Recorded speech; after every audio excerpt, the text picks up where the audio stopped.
So what is the deal with the babies?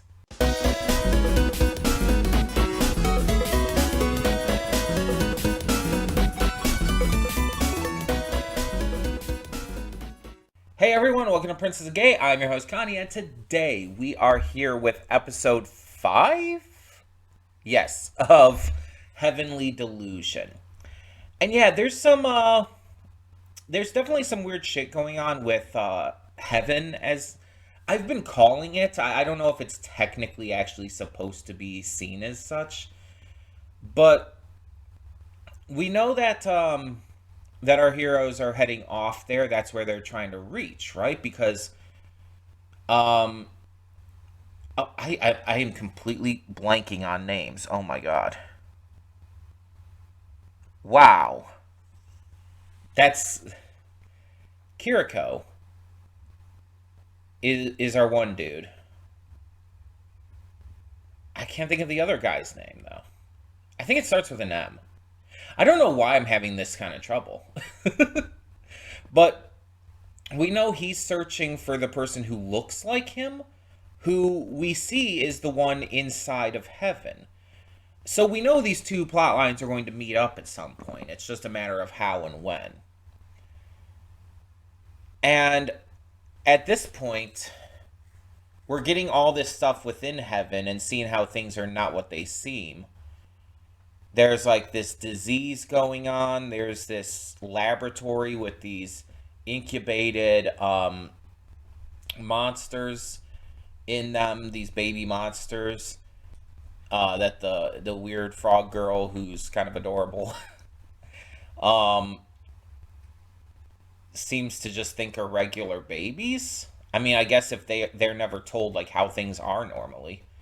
But we also see that everyone there is starting to fall in love, which is abnormal, supposedly, because I guess the people leading this all and everyone are just not telling them about love, and so they're like just kind of discovering it on their own. Which, mind you, that's just human nature, I feel, but it is interesting. Like, were they intending to keep love away from them? Because they don't seem to be doing much about it.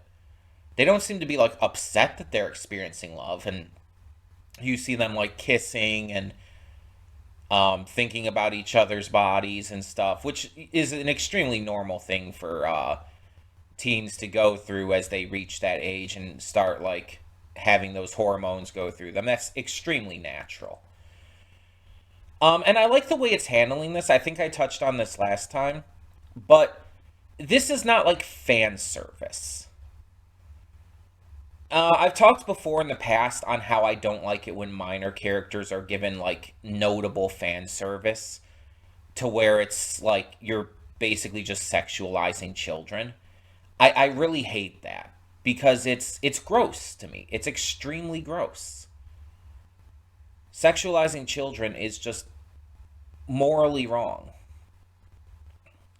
And unfortunately, a lot of anime do it. Even big ones like My Hero Academia. And of course, the manga do it as well, but you know.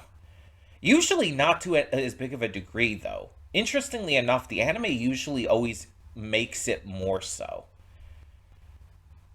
I, I wonder if there's like a very specific reason for that, but that's neither here nor there right now. Point is, with this series, they're showing these characters like have these feelings and thoughts for each other. And like there's even the one dude who like got the picture at the one point of the other of the girl in the shower and all, and was like talking about wanting to touch her body, and it was telling her this directly and being very open and honest with her about it, which is nice. But it's like, yeah, kids go through this. This isn't fan service because it's not doing it for the sexual gratification of the viewer. It's showing these teens who have literally been kept away from this kind of information, this kind of like idea, discovering it on their own just through growing up and learning what it means to, you know, have these feelings for each other. That's entirely natural. Kids like experiment with and discover this as they grow up. in real life. And you always want kids to be safe when, thinking about this kind of stuff, and you don't want them to like experience too much at once and go through like shit tons of porn or whatever. I don't know. But you you also do want them to think about this stuff because it's natural. It's natural for your brain to be sending those signals to you to have those feelings. And there's always been the debate on whether or not like kids should be taught abstinence or like should be taught safe sex or whatnot. I've always been kind of on the latter side of it, where it's like abstinence is proven to not really be a good thing to teach because one, it doesn't usually work, and two, it gives a lot of kids a really bad sense of self regarding their bodies and the bodies of others. It can really do damage to how people view sex and how they view each other. It does more harm than good. Teaching safe sex allows them to be prepared for when they are ready to engage in that. They know about stuff like condoms and contraceptives and whatnot, and that's important. That's much more important than trying to teach abstinence. If you're only teaching abstinence, then they're not going to be prepared for when they do eventually rebel from that and start to have sex. If you teach safe sex, they'll be prepared, they'll be ready, because they're going to, a lot of times, they're going to do it. They're going to. They're going to experiment with it, and not all the time. There's a lot who don't, but there's a lot who do. And it's better for them to be ready and to be prepared and to understand what to do rather than to, like, you know, cause an unwanted pregnancy, for example, because they weren't using like condoms and everything. It's like you have to be careful. And you have to be safe, and that's more important. I know I'm just kind of randomly going into this talk about safe sex, but again, it's kind of relevant. So these are kids who are discovering love without having been taught anything. They're going to experiment. Like these kids are very, as we're seeing, into each other, and they want to experience more of that. And I'm not saying that I want this show to like go into like a heavy detailed sex scene. No, and I don't think it will. But again, what it's showing is a realistic approach to teens who are discovering these feelings about themselves through hormones and just thinking about it. It feels real, it feels natural, and it feels like really well written in that regard. And I appreciate how they're handling it. Because they could be handling it in a creepy way, and they're not. They seem to almost be making a concerted effort to not handle it in a creepy way. Like this series has proven itself to be like quite mature in its depictions of a lot of stuff. It handles things very well. It's a very serious show, to be fair.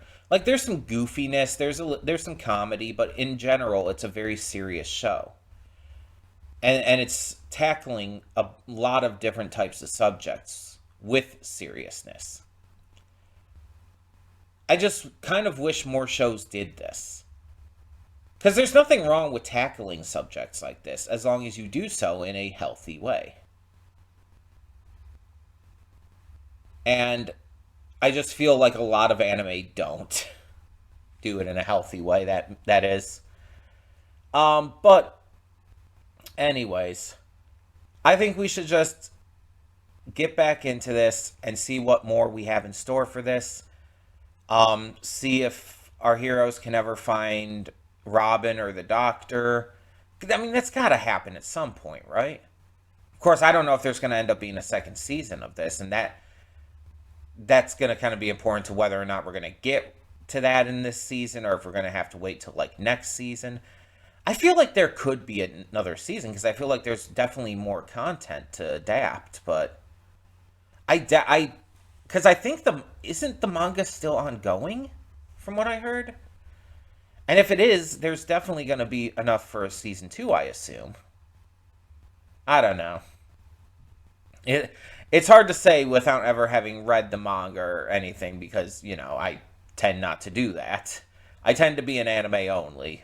Um, Very few manga I've read, so kind of hard to say. I don't tend to look into that often. But I think we should get into this, so let's check out this episode, see what we have in store. Hold up just a sec. Before you click that link down in the description below to get to today's video, I want to remind you of all the awesome content we have both on this channel and the Princess of Gaming channel. Let's check it out.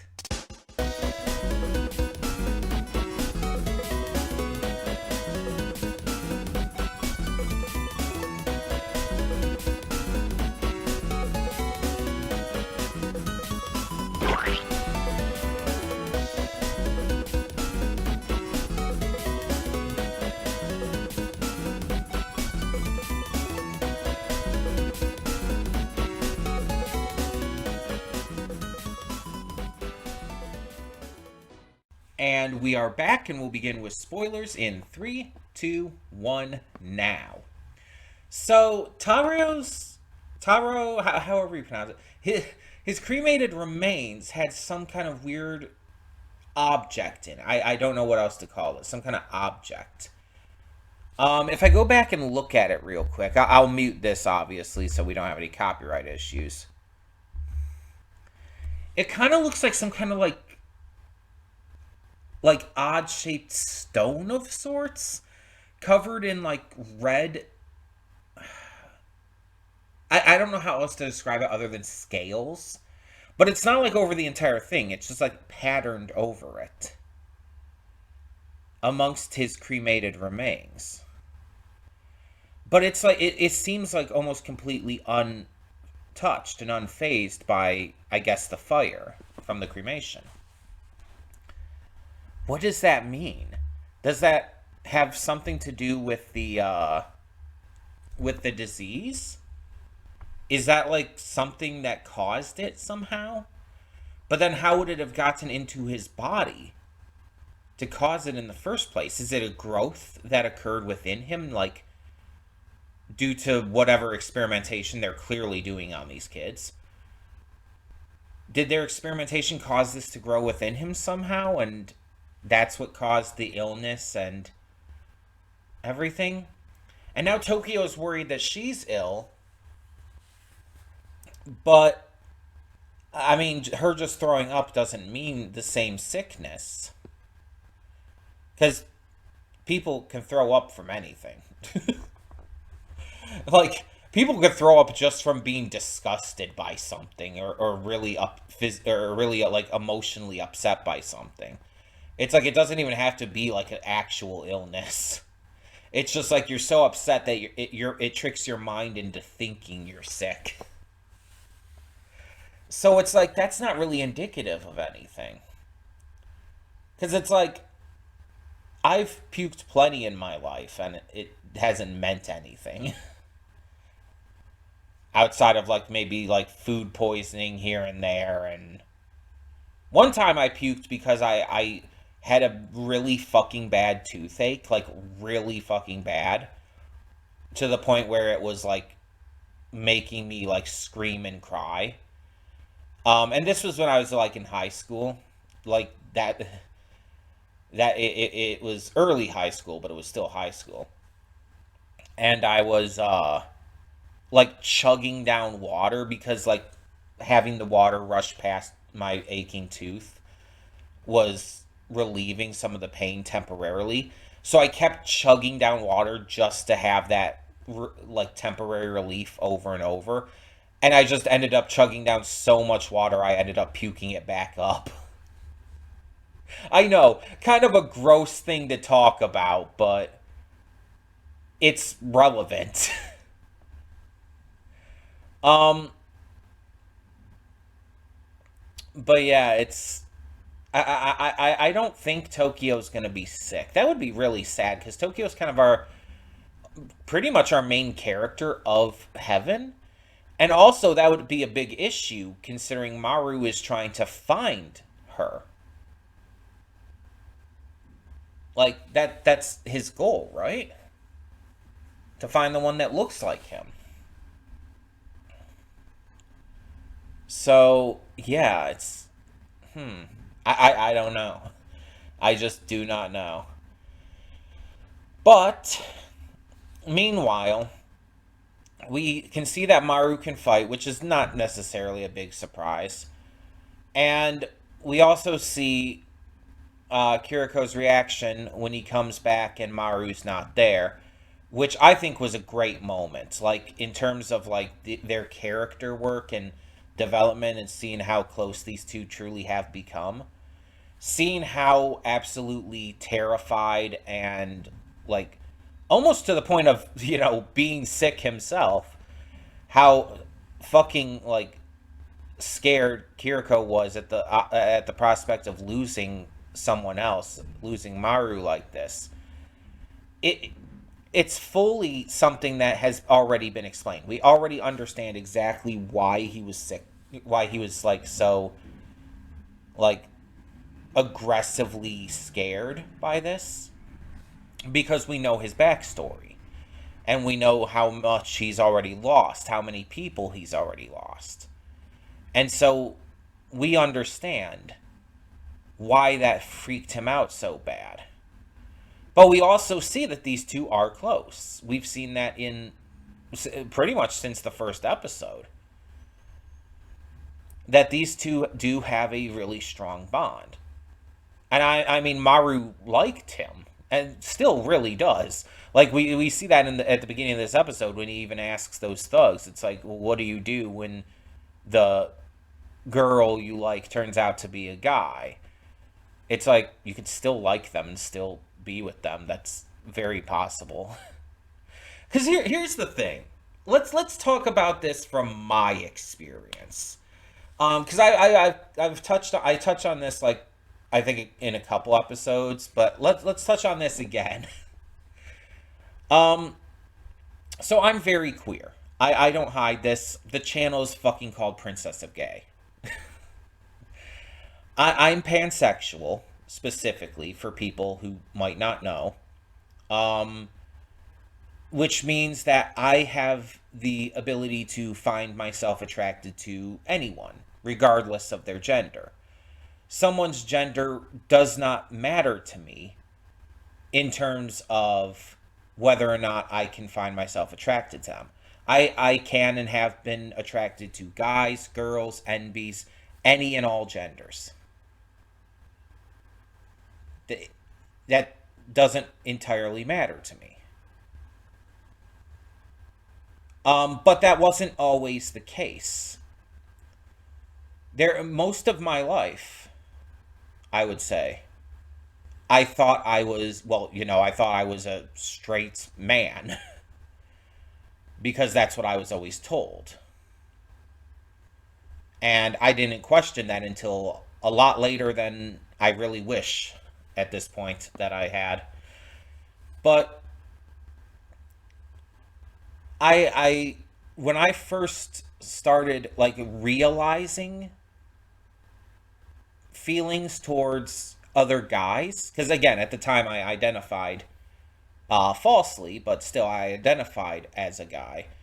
And when I started realizing I have had those feelings in the past and are having those feelings in well, at that time in the present, it confused the shit out of me because of the things I was always told. I was always told growing up that a guy ends up with a girl, a husband and a wife, man and woman, and that's it. I was, and whenever like homosexuality or anything would come up, um, around, parents and whatnot, it was always in a negative sense. It was always made fun of or seen as wrong. And so I grew up like kind of internalizing that. And even though I now realize that I had a lot of crushes on a lot of different like fictional characters and people and celebrities and whatnot, since I was very young, of any and all genders. When I was young, I had this idea so internalized into me that that was wrong, that I forced it out of my mind. I forced myself to believe that I didn't feel that way because I shouldn't. But when I really did start to realize that, and really did start to realize that I could actually be attracted to them, I was very confused and scared because it didn't feel right. And so I forced myself, once again, I tricked myself into thinking that it's like, oh, I mean, I can find them attractive without actually wanting to be with them. It's like you can find someone attractive without actually being attracted to them, you know what I mean? But I was fooling myself because in reality, I was attracted to them. I had crushes on them. And it wasn't until years and years later that I started to like really change my point of view on that. And I started to accept it a lot more. I was an adult by this point. And it took me that long to even see homosexuality as, you know, okay because of how I was raised.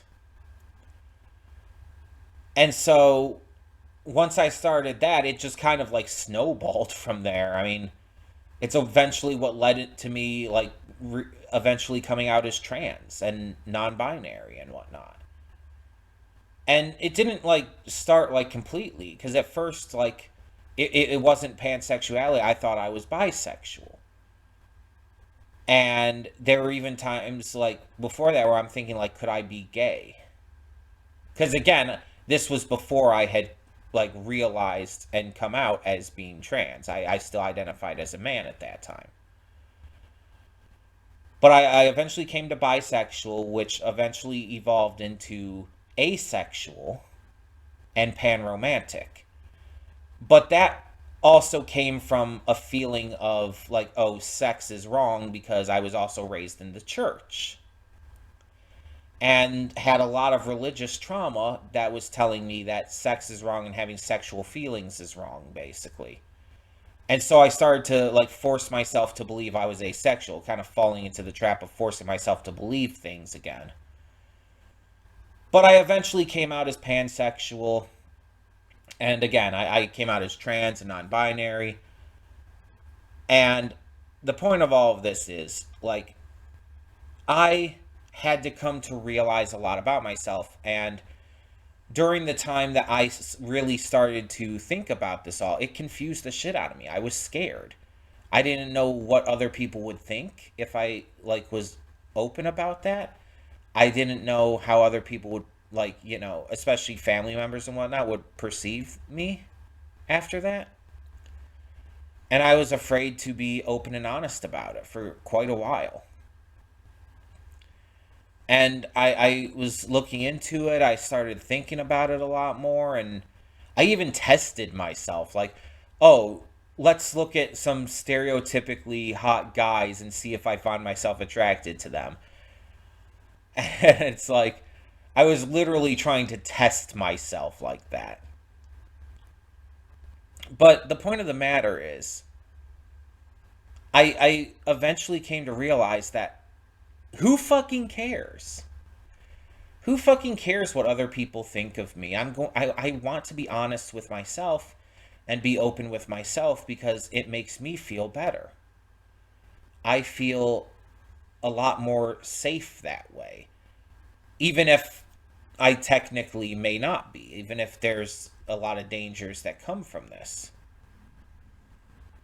I feel just a lot better if I'm being open and honest with myself and with others, no matter how they end up perceiving me because of it. And not everybody can be that easily open about it. And honestly, I've talked before, I was probably a little too open when I came out. I came out way too quick. I will admit that I probably should have like thought about it a lot more, come out a lot slower to only certain people at a time. I came out way too quick and came out to pretty much everyone right away. Like, mind you, the first person I ever came out to was Kieran Strange at Youmacon. Um, and then a mutual friend of ours who he introduced me to. But it's like it when I like publicly came out, I came out to pretty much everyone, family, friends, everyone at once. And again, may not have been the best idea, but I can't take it back now. And if like Maru is questioning all of this, maybe he could end up being gay or even just bi or pan or something. Point is, he could be queer and he could absolutely have feelings for and even like go through with those feelings for Kiriko. Now the question is, though, reciprocation. Kiriko would have to return those feelings. And it's unclear right now how that would go. Because Maru clearly still likes him. That much is clear. Maru still likes him. But Kiriko's response originally was that, he's a guy. But he wasn't like opposed to the idea necessarily, so it's possible that he could end up returning those feelings too. And considering how scared he was over possibly losing Maru, I'm not saying that that indicates necessarily that he, has those feelings for him, because we know that's more indicative of the trauma he's been through. But it could lead to feelings. The fact that they are so close, that they have grown to be as close as they have, could end up leading to Kiriko reciprocating those feelings for sure. And I would be extremely fine if they ended up together. Like, I can see it, and I kind of ship it, if I'm being honest. I think it's a cute idea, and I think they would make a cute couple. I'm just unsure if it's actually going to go that route. It's hard to say.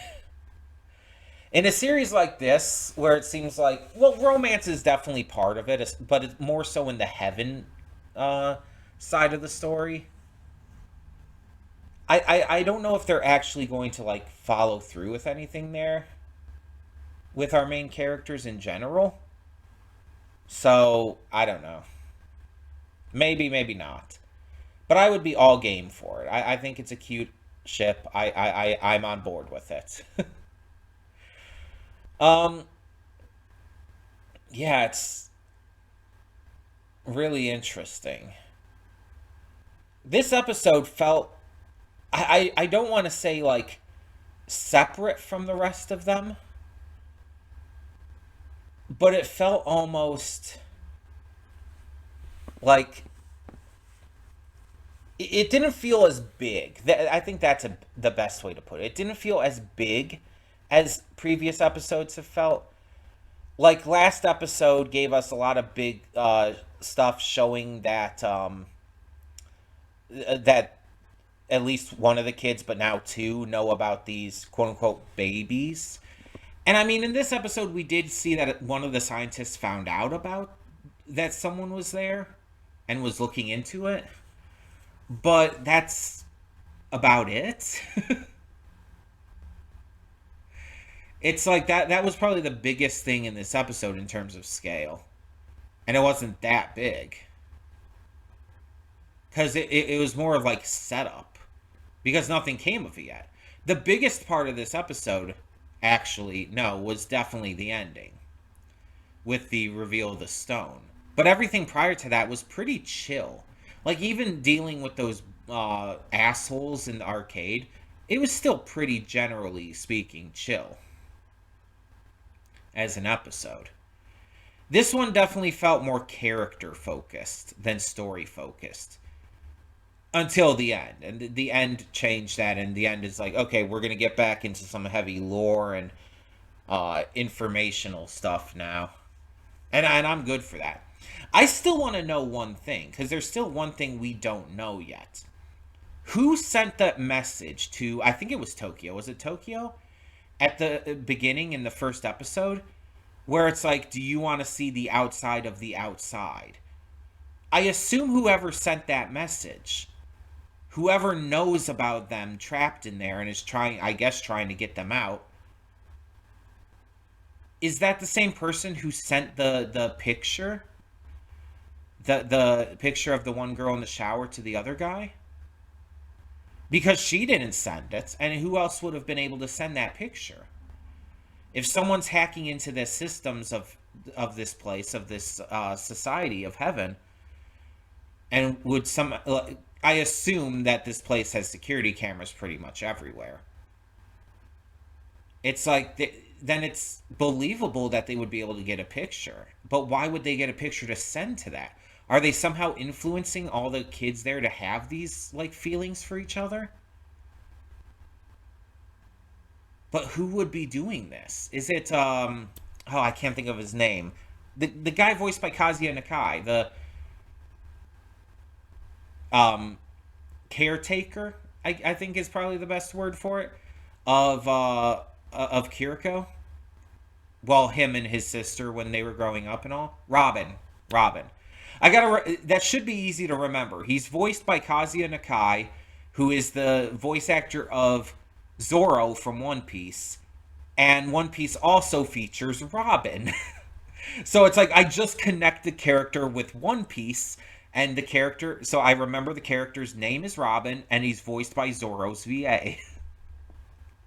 If it works, it works, right? Yeah, I wonder if it's maybe him. That would be interesting. Or if it, I mean, I guess it could be the Doctor, but I think it'd more likely be Robin. And we know nothing about the Doctor. I don't think they're going to be found together, by the way.